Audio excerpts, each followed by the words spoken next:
Why did I return to a previous battle? Well, that's because I want to raise an army with the Circle of the Spores Druid in Baldur's Gate 3.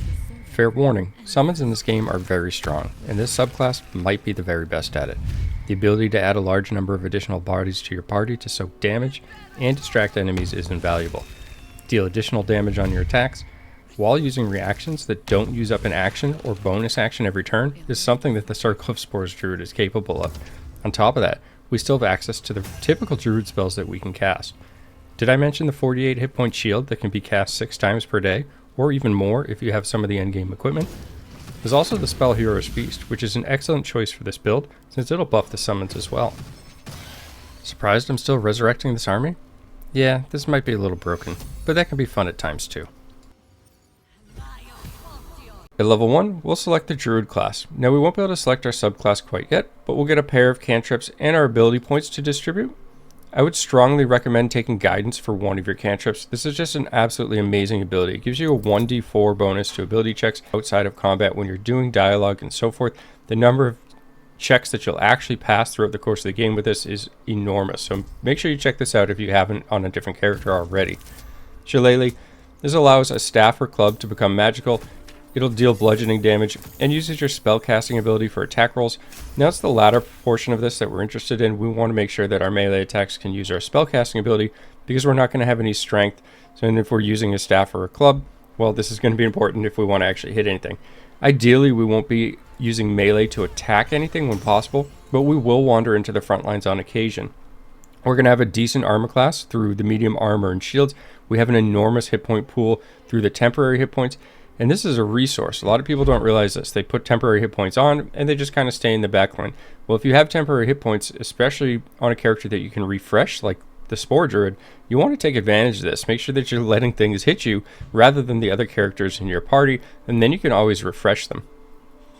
Abilities. We're going to do a fairly even distribution here, at least in terms of other character builds that you may have seen. We're going to use strength at 10. This is going to give us a decent jump ability. One big issue with this class is lack of mobility, but since you have such a high hit point pool, it doesn't really prevent you from staying alive. It's just something that you deal with in terms of getting on another target or repositioning yourself. This will just give us a little boost to that jump, as well as some carrying weight, which does actually become an issue, especially with so many people playing predominantly ranged party compositions. Dexterity, we're going to put this to 14. This will give us +2 to our armor class while we're wearing the medium armor. Just going to add to our increased survivability. Constitution, we're going to put this to 16. Now, this is going to give us some extra hit points, but more importantly, it's just going to boost the Constitution saving throws. And this is really important because a lot of our spells are going to be concentration based, so it's going to be nice to not have that disrupted. Intelligence, we'll stick this at 10.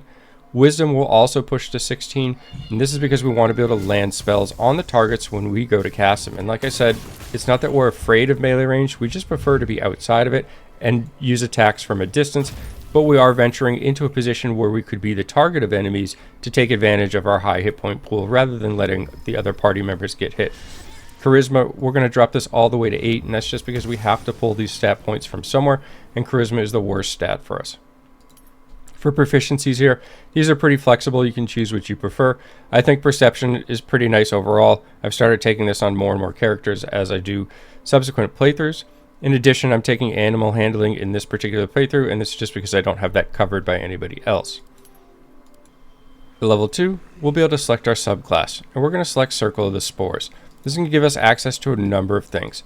We're going to get Wild Shape, as well as 5 Wild Shape forms. Now, it's important to note here that we're not going to be using Wild Shape for the most part to change into something to deal damage. In fact, what we'll primarily be doing is using Wild Shape forms for the symbiotic entity. What we can use Wild Shape forms as well is shifting into things like, say, Cat to kind of sneak our way around, and potentially as we get more forms later on, there are other interactions you can do outside of combat with some of these Wild Shape forms. So that is always an option. In terms of combat advantage, we want to be using these Wild Shape forms for symbiotic entity. This is going to allow us to get 8 temporary hit points at level 2, and this is going to be your Druid level times 4. That's how you'll be able to determine how many temporary hit points you get, and this is just really going to add up as you get increased Druid levels. You're also going to deal an additional 1 to 6 necrotic damage while you have these temporary hit points.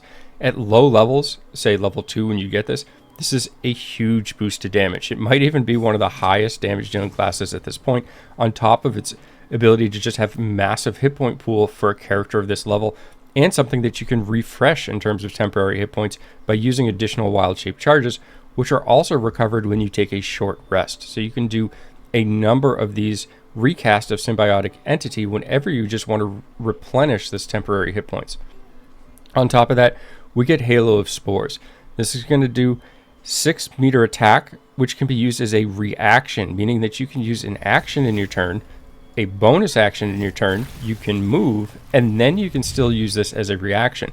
And Halo of Spores, by the way, does additional damage if you have symbiotic entity up. So again, look at the range here, 6 meters. And like I said, we're not necessarily afraid of being in melee or in close quarters. We want to take advantage of this temporary hit point pool. Now for spells at this level, we have some options here. This is a fairly balanced loadout in my opinion. Healing Word, just an incredible spell. If you've watched any of my videos in the past, anything that has access to this, I recommend taking. 18-meter range can be used as a bonus action. Absolutely incredible for the survivability of your party or picking up party members that might be out of range. Fairy Fire. It's nice to have this on a character, and I find Druid feels this niche fairly well. Targets within the light turn visible. This is going to be something you'll run into throughout the course of the game, and it's nice to have somebody with access to the spell when needed. Entangle. Create a vine surface, slowing down creatures, possibly entangling them. This is a concentration spell, and like I mentioned, we're going to primarily focus on having concentration spells, especially with the statistic loadout that we did. Thunder Wave. This is going to release a wave of thunderous force that pushes all creatures and objects away. There's other enemies coming to us trying to knock us off or just trying to melee us. We can just push them off and hopefully get them to suffer fall damage. Ice Knife. Throw a shard of ice that deals piercing damage and explodes for cold damage to anyone nearby. Also leaves an ice surface. On a miss, the shard of ice still explodes. This is just some crowd control, a way to snare enemies, do a little bit of damage to them. Eventually, we may replace this as we get higher up, but at this point, I think it's one of the better options to take for spells. If your party lacks mobility in general at this point, you could also choose to take Long Strider, which will increase a creature's movement speed by 3 meters, and this lasts until long rest, so you can cast this at the start of the day on a party member that lacks mobility, and just leave it there until you rest again. At level 3, we'll get some additional spell slots, as well as a couple of spells that are always prepared. We'll get access to Detect Thoughts, which is a nice thing to have, especially since it's always prepared, for dialogue options and so forth. Blindness, I actually think this is very strong, especially at this level. Having the spell always prepared is incredibly nice. There's a couple of hard-hitting enemies around level 3, or perhaps a couple levels higher than that you might encounter, and having the ability to give them a decreased chance to hit can really make the fight a lot easier for you. So don't forget about this spell when you have it. As the game progresses, I find less and less use for this particular spell, but it's nice to have at the point of the game that you actually acquire this. For prepared spells, I like to swap in Spike Growth at this point. I find this is just kind of a better version of Entangle personally. It's going to half the movement speed of anything on it. This has an enormous range for an AoE, so you can really control the battlefield, create choke points, or force creatures to walk through it. And again, this might be getting at a point in the game where you take this, that this actually deals considerable damage compared to the amount of health that the enemies have. Surprised at how many enemies this can actually take out. Top of that, I like to take Moonbeam. Moonbeam is super strong. Lasts for 10 turns. Targets will still take half damage if they save, meaning you can cast this and guarantee that you're going to do damage. On top of that, you can use an action to move the beam every turn, meaning that you can use one spell slot for 10 turns and just continually reposition this, guaranteeing that you at least do half damage with the spell. Very powerful, great for just encounters that you aren't trying to spend all of your spell slots, but you want to make sure you get through without receiving too much damage on your end. Hold Person is also a great pickup at this particular level. There'll be a few encounters where there's one enemy that's fairly strong compared to the others, and if you manage to land a Hold Person on them, you can really just cripple the enemy team during that duration. Then the ranks out, or potentially even kill the target that you've cast Hold Person on, and this is just really take advantage of that. At level 4, we'll get another cantrip, another wild shape form, as well as additional spells to prepare. And lastly, we'll get a feat.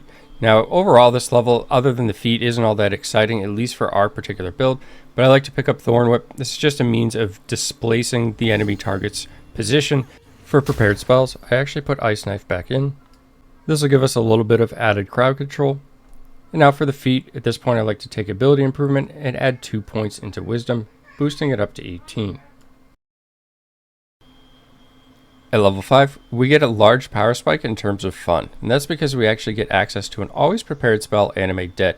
And this is going to be the premise of this build, right? We're going to be using temporary hit points to provide tankiness or survivability, and casting summons to allow the enemies to focus on them rather than on our team. We're basically just being a wide range tank for our party, allowing us or the minions to take damage, or just use up the enemy's actions so that our party members are free to deal damage to them. On top of that, we're going to get Gaseous Form. This is actually fairly useful, especially for figuring out puzzles and things of that nature. So don't forget about this spell. It's always prepared, so you don't have to actually trade anything for it.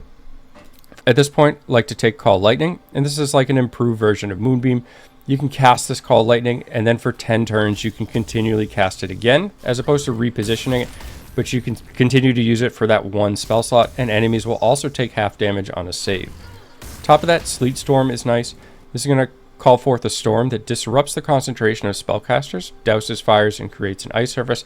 Personally, I find the biggest benefit of this is actually disrupting the concentration. Has a surprisingly high chance to interrupt that. So don't forget about this spell. If the enemy is using something less than favorable on your party, this is a good way to disrupt it. It's got an 18-meter range as well, allowing you easy access to basically target them with it. At level 6, we'll get a pair of additional wild shape forms, and at this point, since we also get an extra attack in the wild shape that we gain from level 5, you could actually consider occasionally swapping into one of these forms if you think it's beneficial. This is another means of increasing our effective hit point pool, because if we lose all of the health in a wild shape form, we'll revert back into our caster or humanoid form rather than being knocked unconscious. So something like Owlbear is actually pretty handy because it also has the means of dealing some damage, good mobility with its leap, and so forth. On top of that, we're going to gain Fungal Infestation. Really, the only negative of this is the 3-meter range that it has. Keep in mind, this is a reaction as well. As we talked about earlier, we can move, we can use an action, we can use a bonus action, and then we can still use this spell to raise a zombie from a corpse. So we can position ourselves around the battlefield, trying to get within that 3-meter range, and then successfully get this cast off.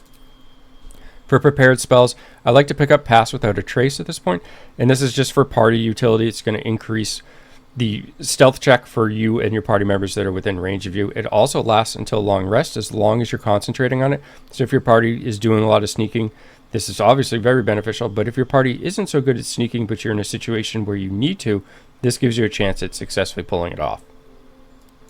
At level 7, we'll get another pair of always prepared spells, with first one being in the form of Blight. Again, target will take half damage even if they save. This does a surprisingly large amount of damage as well, especially to something that you can cast from 9 meters. So this is nice if you're trying to finish off a target and want that guaranteed source of damage to it. Confusion, you can befuddle a group of creatures, causing them to attack at random, wander around aimlessly, and this works for 3 turns if you manage to successfully cast it.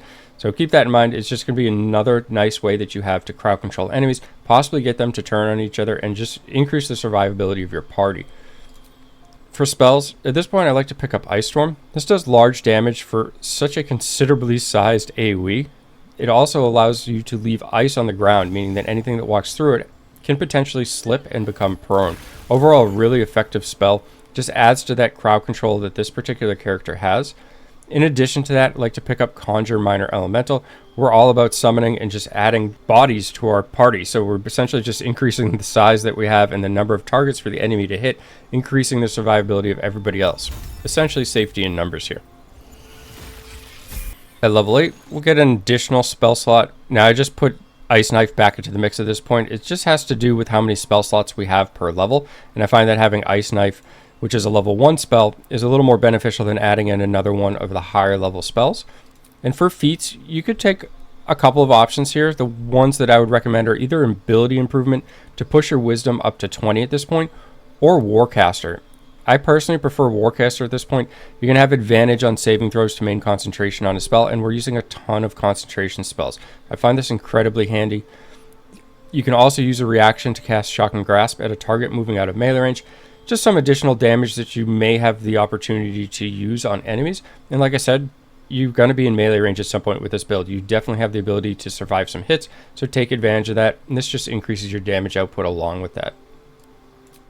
At level 9, we'll get 2 more always prepared spells, and they're going to be Cloud Kill as well as Contagion. Cloud Kill is probably the more useful of the two in my opinion. This is going to be a large AoE damage that does 5d8 worth of damage. And at this point in the game, this is a solid amount of damage with an 18-meter range, and having this always prepared is just absolutely nice in case you want to make use of that. Contagion, you can poison a target and possibly afflict them with a disease of your choice. This does have some use. Overall, I would say for a level 5 spell slot, you'll probably be making use of either Cloud Kill or you'll be making use of the Conjure Elemental, which is what I would pick up for that additional spell slot at this point. It's just going to allow you to have yet another summon by your side, and in this case, Conjure Elemental is actually pretty powerful. At level 10, we'll gain Improved Wild Strike. We can now make 2 additional attacks after making an Unarmed Strike in Wild Shape.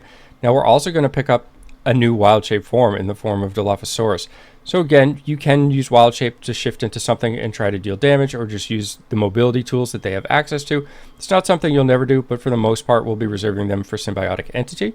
We'll also be picking up Spreading Spores as a subclass feature at this point, and while Symbiotic Entity is active, you can create a cloud of Spreading Spores, and you can do this every single turn that Symbiotic Entity is active, just allowing this character to do more damage every single turn, and this really starts to be the point where this character becomes incredibly powerful.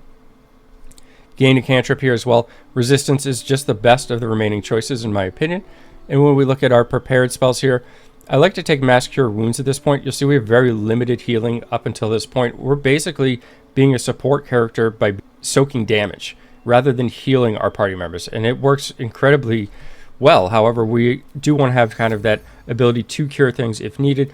This is a great spell because it's an 18-meter range. It allows us to target many players at the same time, and overall it's one of the better healing spells in the game, so I like to pick it up here. At level 11, we're going to get access to level 6 spells, and this is going to be a really big increase for us. We're going to take Hero's Feast. Everybody around us can no longer be poisoned, diseased, or frightened. On top of that, their hit points are going to increase, and they make wisdom saves with advantage, and it lasts until long rest. So at the start of the day, we can just group everybody up, cast this, and provide an enormous amount of hit point addition to our party members. And keep in mind, this works for our summons as well. So the massive army that we've accumulated is all going to get benefit from this. And the more bodies we have, the better this spell gets. At level 12, we'll get another spell slot as well as our last feat. For this spell slot, I like to take Sunbeam. This just gives us a form of dealing damage with a level 6 spell.